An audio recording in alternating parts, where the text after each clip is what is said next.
¿Cuáles son los 10 grandes aciertos de la película Flow de Gint Sivalodis, la película del gato recientemente estrenada? La vi ayer y me pareció muy buena y me llamó la atención varias cosas. Y hice un punteo de 10 cosas que me parecieron brillantes, 10 decisiones de la película que me parecieron brillantes. Punto número 1, los animales no hablan. Tal vez haya otras películas de animales que no hablan, pero estoy muy acostumbrado a las fábulas de animales usados para representar seres humanos, en donde la palabra es muy importante. Entonces me sorprendió mucho y me pareció genial ver una película de 1 hora y media sin palabras, con estos animales recorriendo este mundo inundado sin palabras. Y como no tienen palabras, no tienen nombre. Entonces la identificación del espectador con el personaje, si el personaje no tiene nombre, es más extraña, es más difícil. No es tan fácil como suele ser en las películas, digamos, de Disney. Punto número 2, hay poco comportamiento humano. Si bien hay ciertas actitudes y maneras y modos que parecen representar maneras humanas, también hay mucho de animales siendo animales, sin el intento de representar tanto a los seres humanos. Eso me pareció un hallazgo. Punto número 3, siguiendo el punto anterior, hay poca expresividad humana. Así como hay poco comportamiento humano, también hay poca expresividad gestual humana. Y estamos acostumbrados, me parece que por lo menos yo estoy acostumbrado por la línea Disney a estas películas de animales usados para hablar de seres humanos, que son animales, pero que en verdad están usados para representar cuestiones humanas. Acá no es que no haya cierta humanización,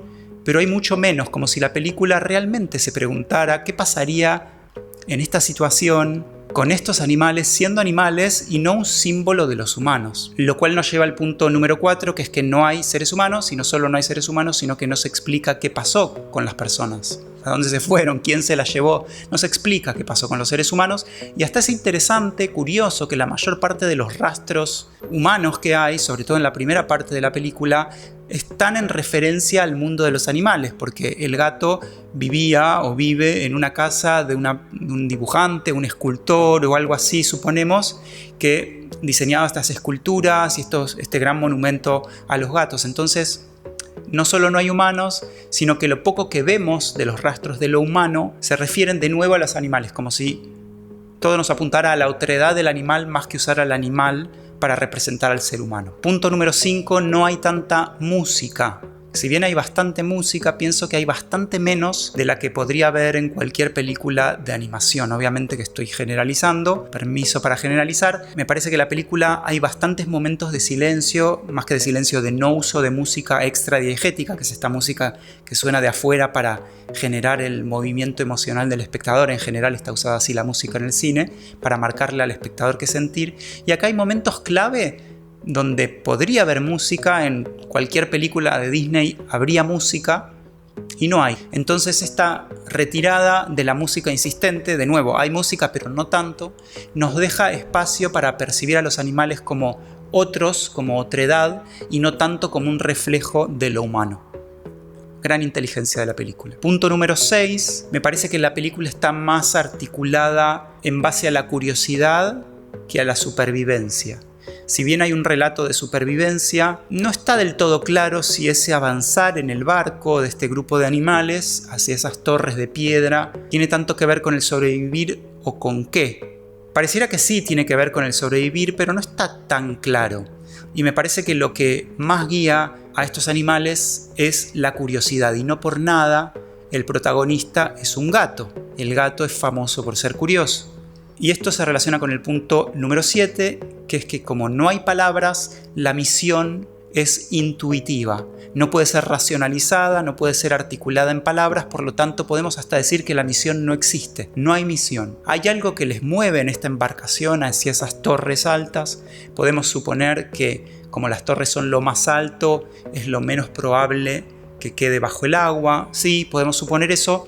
Pero como la misión no puede ser articulada en palabras, porque no hay palabras, pierde ese peso moral que suelen tener las misiones más heroicas en las películas de aventuras. O bueno, no es que no haya misión, porque en algún punto los animales sí tienen un objetivo, pero de nuevo, como ese objetivo no está puesto en palabras, no está articulado en el decir, en la palabra, no está dicho, hay algo en mí como espectador que me sucedía que era muy diferente a lo que suele sucederme en una película de aventuras, en la que generalmente yo sé lo que tienen que lograr los personajes, y lo sé porque los personajes lo saben. porque lo nombran. Punto número 8, y va un spoiler importante: el agua baja. Me sorprendió un montón, no me lo esperaba para nada y me sorprendí lo que sentí en relación al peligro que implicaba ahora la retirada del agua, que antes había sido el peligro cuando subía. Primero el peligro fue la subida del agua y después fue la bajada del agua, como si el peligro no fuera la cosa en sí, el agua, sino la diferencia de su altura, la transformación. A dónde los agarra a los personajes la transformación, como el barco, por ejemplo, que los agarra en un lugar que no convenía porque se queda colgando de ese árbol, o la ballena, que cuando el agua baja queda encallada en la arena muriendo porque necesita agua. Me sorprendió mucho cuando el agua empezó a retirarse y lo que percibí de que eso que era un peligro antes, cuando llegaba, ahora es un peligro que cuando se iba. Al principio el peligro era la llegada del elemento extraño y ahora el peligro es la retirada del elemento extraño, porque aprendimos a vivir en ese nuevo mundo, en este caso el agua. Entonces el peligro no es tanto la cosa en sí, sino el momento de transformación y cómo nos relacionamos, en qué situación nos agarra la transformación, el cambio. Digo, esto se puede aplicar a la vida en general. Cómo nos agarra el cambio y cómo nos adaptamos, con qué velocidad nos adaptamos, si nos podemos adaptar o no. Una vez adaptados al nuevo mundo, el nuevo mundo se retira, el agua se retira y ahora tenemos que atravesar otra transformación. Entonces lo que nos pone en peligro es la transformación y, más que la transformación, nuestra actitud con la transformación. Punto número 9, los perros que se suben extra, los perros extra que se suben más adelante al barco, no les complican la vida como pareciera que van a complicarles la vida. El pajarraco, que era quien se puso a liderar la embarcación, parecía con su actitud decir que mejor no subir a esos perros porque ya habían formado un clan, un grupo cerrado, y fue muy interesante que los perros se subieron y trajeron algunas molestias, se comieron los pescados del gato, pero no significaron el peligro que podían haber significado, y yo lo noté en mi reacción cuando apareció ese grupo de perros ladrando enfrente. Observé mi reacción, que fue más parecida, me identifiqué más con pajarraco, que no quería que se subieran esos elementos extraños porque ya habían logrado un equilibrio en el bote. Me distraje porque tengo una ventana y hay un policía en la cuadra de enfrente mirándome, que creo que se dio cuenta que estoy grabando. Me identifiqué con el pajarraco y no quise que los perros se subieran porque yo ya percibía que había un grupo cerrado, un clan, y que estos sobrevivientes, estos otros perros, podían significar peligro para el equilibrio que ya se había armado en ese grupo. Entonces, como pajarraco, yo como espectador dije no los suban, rechacé a esos miembros nuevos, y me pareció muy inteligente que la película no fuera por ese camino más trillado de que los nuevos, al incluirlos para salvarlos también, terminan generando más complicación. Brillante. Y punto número 10, para cerrar, el final. Me pareció tremendo el final. Yo pensé que faltaban como 20 minutos de película y de repente terminó así como si nada, sin cerrar, sin resolver, sin salvar a la ballena, sin palabras. Sin palabras no hay misión. Y sin misión no hay final, es decir, punto al que llegar, final como finalidad. ¿Cuál era la finalidad del viaje? ¿Cuál era el objetivo del viaje? ¿Que el pajarraco pasara a esa otra dimensión? ¿Que muriera? ¿Que ellos se hicieran amigos? ¿Que el grupo de animales de diferentes especies se hicieran amigos? ¿Que se reconocieran en el reflejo del agua? ¿Cuál era el objetivo de la aventura? Me pareció genial que no se inventaran un delirio imposible para salvar a la ballena moribunda. Brillante. Y qué bien el personaje de la ballena, que durante toda la película viene a ayudar a los personajes como si los escuchara, como si escuchara un llamado telepático. Entonces la película no cierra, es decir, en un momento termina.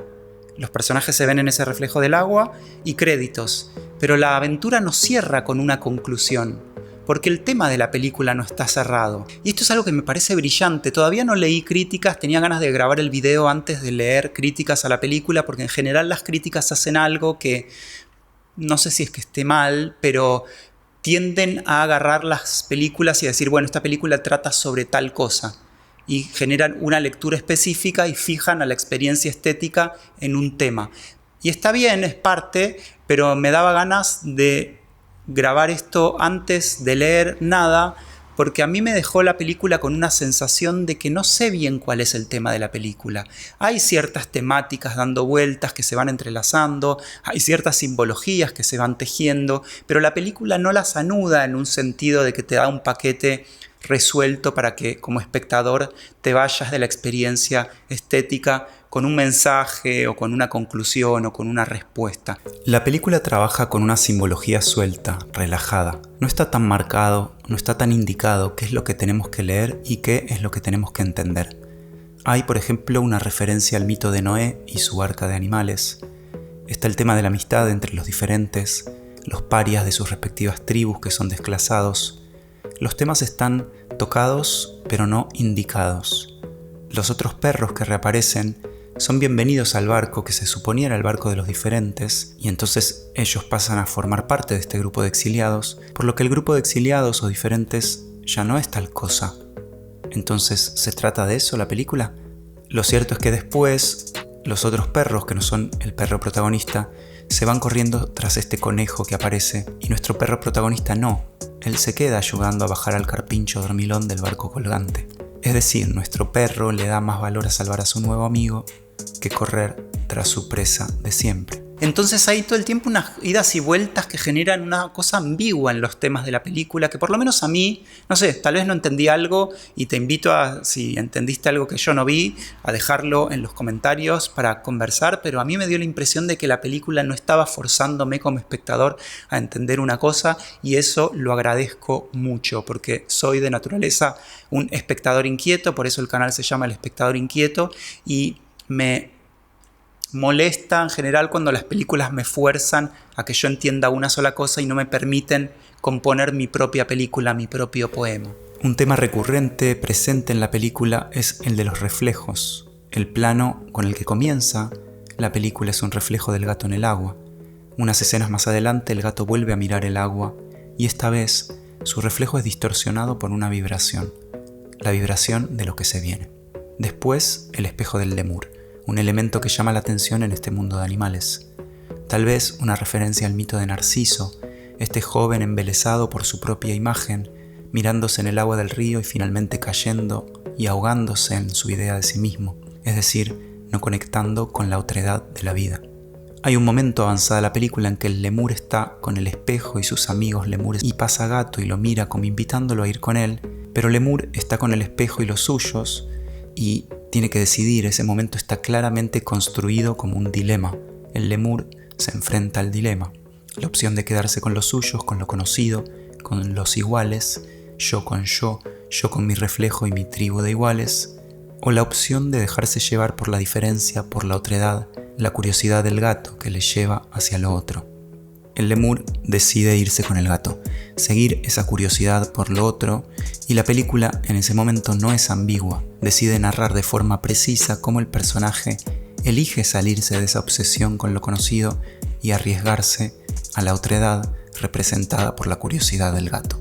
O un momento también análogo a este, que es cuando Pajarraco, digo Pajarraco porque no sé el nombre de ese pájaro, cuando Pajarraco decide defender a Gato y arriesga su pertenencia a su tribu, a los suyos. Y Flow, el título de la película, como una idea de dejarnos llevar por esa diferencia, por la defensa de esa diferencia a riesgo de dejar de pertenecer a esa tribu de lo conocido, de lo familiar. Flow como la idea de dejarse fluir o dejarse llevar por lo otro, por la escucha a lo otro. Y el tema de la escucha me parece que es posiblemente otro de los temas que están entrelazados en la película, la escucha a la otredad. No sé si me pasó a mí nomás, pero me dio la impresión de que las orejas del gato tenían la misma forma que la vela del barco, incluso en varios momentos el mismo color. Cuando la luz le daba a través de las orejas tenía una luz rojiza muy parecida al color de la vela del barco, y también asocié esa forma con el ala de Pajarraco: navegar, escuchar, volar.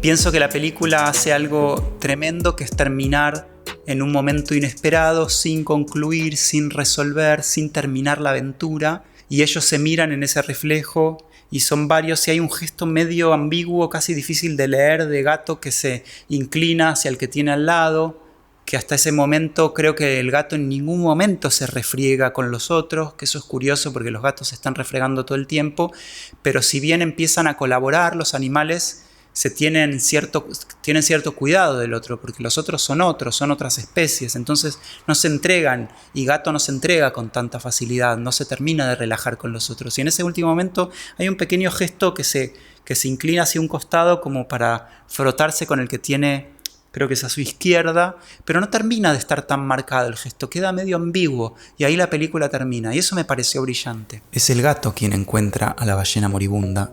Es el gato quien encuentra el charco en el que el grupo se verá finalmente reflejado. ¿Reflejado como grupo? ¿Por qué ese charco final? ¿Es ese charco un espejo que, a diferencia del otro espejo, pequeño, humano, les permite a los animales verse como colectivo? La película no cierra un mensaje, pero deja pistas para hacernos la pregunta: ¿por qué las cosas son como son? ¿Por qué la última imagen es la de estos 4 animales de especies diferentes mirándose en el reflejo de un agua que quedó estancada después de una gran inundación que parece haberles unido? Pasados unos días después de ver la película, todavía sin leer ninguna crítica, algunos puntos empiezan a unirse. Mi mente necesita armar sentidos. Y está bien que lo haga, pero también me interesa reconocer las preguntas que quedan abiertas, reconocer que hay cosas que se resisten a la interpretación. Por ejemplo, al día de hoy no logro encontrar respuestas al porqué de las estatuas de gatos en el inicio. ¿Por qué ese inicio? ¿Por qué el gato era el gato de un artista que hacía estatuas y dibujos de gatos? Sí puedo encontrar respuestas posibles para el desconcierto que me produjo el final, pero el inicio se resiste, se me escapa. Tal vez más que un final abierto, la película tiene un principio abierto.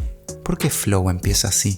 Podría ser una pregunta para otro video. Tal vez la pregunta más importante en esta película no sea por qué ese final, sino por qué ese inicio. Si la viste y gustas dejar comentarios cómo te fue con la película o cómo te fue con este video, bienvenido a los comentarios y gracias por llegar hasta acá. Te invito a que le des like al video y que me sigas en el canal para ver más videos y más de mi contenido, a seguirme en las redes, a investigar sobre mis talleres de cine y escritura y compartir el video si te interesó con quien quieras. Eso es muy importante porque le puede llegar a alguien que no me conoce, que no conoce mi trabajo.